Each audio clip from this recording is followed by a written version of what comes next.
नमस्कार। आज एक दिलचस्प सवाल पर बात करते हैं। क्या ऐसा हो सकता है कि हमारी जो कमियां हैं या जिन्हें हम कमजोरी समझते हैं वही हमारी ताकत बन जाए?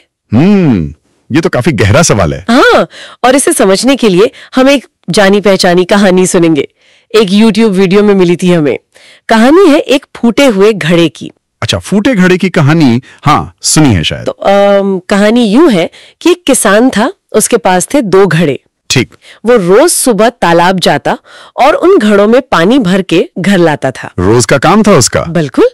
अब इन 2 घड़ों में से एक तो एकदम ठीक ठाक था, परफेक्ट। लेकिन जो दूसरा घड़ा था वो थोड़ा फूटा हुआ था, उसमें एक हल्की सी दरार थी। ओके, तो पानी रिसता होगा उससे। हाँ वही तो। जब तक किसान घर पहुंचता उस फूटे घड़े से पानी रिस रिस कर मतलब करीब आधा ही रह जाता था, तो घर पर 1.5 घड़ा पानी ही पहुंच पाता था। अच्छा, यहाँ पर ना एक भावनाओं का एंगल भी बड़ा दिलचस्प है। हाँ बताइए। जो सही वाला घड़ा था उसे बड़ा गर्व था खुद पर कि देखो मैं अपना काम पूरा करता हूँ। एकदम परफेक्ट। हाँ, और इसी चक्कर में वो बेचारे फूटे घड़े को ताने भी मारता था, चढ़ाता था उसकी कमी पर। और वो फूटा घड़ा उसे कैसा लगता होगा? जाहिर है बहुत बुरा। वो अपनी उस दरार की वजह से बहुत शर्मिंदा रहता था, दुखी रहता था। उसे लगता होगा कि वो किसान की मेहनत बेकार कर रहा है। बिल्कुल, उसे लगता था कि मैं किसी काम का नहीं, किसान की मेहनत जाया हो रही है मेरी वजह से। बेचारा। तो उसने कुछ कहा किसान से? हाँ, एक दिन हिम्मत करके उसने किसान से कह ही दिया। क्या कहा? उसने कहा, मालिक आप मुझे हटा क्यों नहीं देते, मेरी जगह कोई नया अच्छा घड़ा ले आइए। मैं तो आपकी किसी काम का नहीं। हाँ, मैं तो बस आपकी मेहनत बेकार करता हूँ। उफ, लेकिन यहाँ कहानी में एक मोड़ आता है ना? बिल्कुल, बहुत खूबसूरत मोड़।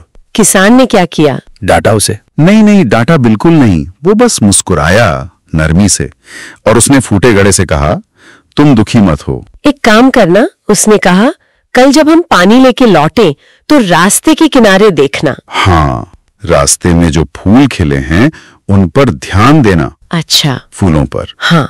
तो अगले दिन लौटते वक्त फूटे घड़े ने ध्यान दिया और उसने देखा कि रास्ते का वो किनारा जिस तरफ वो होता था वो तो रंग बिरंगे खूबसूरत फूलों से भरा पड़ा था। एग्जैक्टली। और जब वो घर पहुंचे तो किसान ने उसे प्यार से समझाया। क्या समझाया? किसान ने कहा, मुझे तुम्हारी इस दरार के बारे में हमेशा से पता था। ओह, तो किसान अनजान नहीं था? बिल्कुल नहीं, ये उसकी सोची समझी योजना थी एक तरह से। योजना? कैसी योजना? किसान ने बताया कि उसने जानबूझकर रास्ते के उसी किनारे पर फूलों के बीज बो दिए थे जिस तरफ फूटे घड़े का पानी रिसता था। हाँ, और रोज जो पानी उस घड़े से टपकता था वो उन बीजों को सींचता रहा। वाह।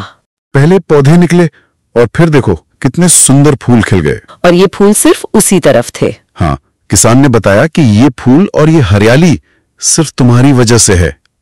जो सही घड़ा है उस तरफ का रास्ता तो वैसा ही है, सूखा। कमाल है। मतलब किसान ने उस कमी को, उस दरार को एक मकसद दे दिया। बिल्कुल, जो पानी घड़े को लगता था कि बेकार जा रहा है, उसी पानी ने बंजर रास्ते में जान डाल दी, खूबसूरती भर दी। तो कमी ही ताकत बन गई। यही तो इस कहानी का सार है। हम में से कोई भी मतलब परफेक्ट तो नहीं होता, कमियां दरारें सब में होती हैं। सही बात है। सवाल ये नहीं कि कमी है, सवाल ये है कि हम उसे देखते कैसे हैं, क्या करते हैं उसका। क्या हम उसे सिर्फ एक बोझ मानकर दुखी होते रहते हैं? हाँ, या फिर हम उसमें कोई संभावना देख पाते हैं, उसे किसी अच्छे काम में लगा सकते हैं। ये बहुत जरूरी बात है। खुद को वैसे ही स्वीकार करना जैसे हम हैं, और फिर अपनी उन चीजों को जिन्हें हम या दुनिया कमी कहती है उन्हें एक अलग नजर से देखना, क्रिएटिव तरीके से। बिल्कुल। कहानी के आखिर में तो ऐसा लगता है कि फूटे घड़े का मूल्य शायद उस सही घड़े से भी ज्यादा हो गया। हाँ, क्योंकि उसने कुछ ऐसा रच दिया जो दूसरा नहीं कर पाया।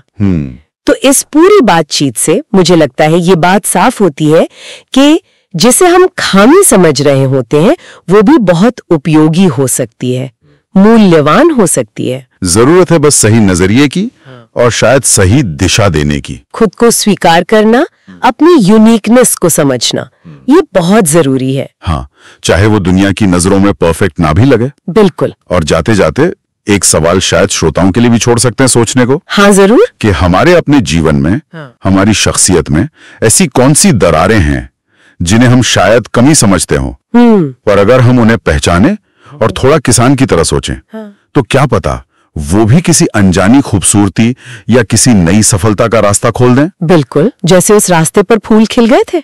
हाँ, ठीक वैसे ही।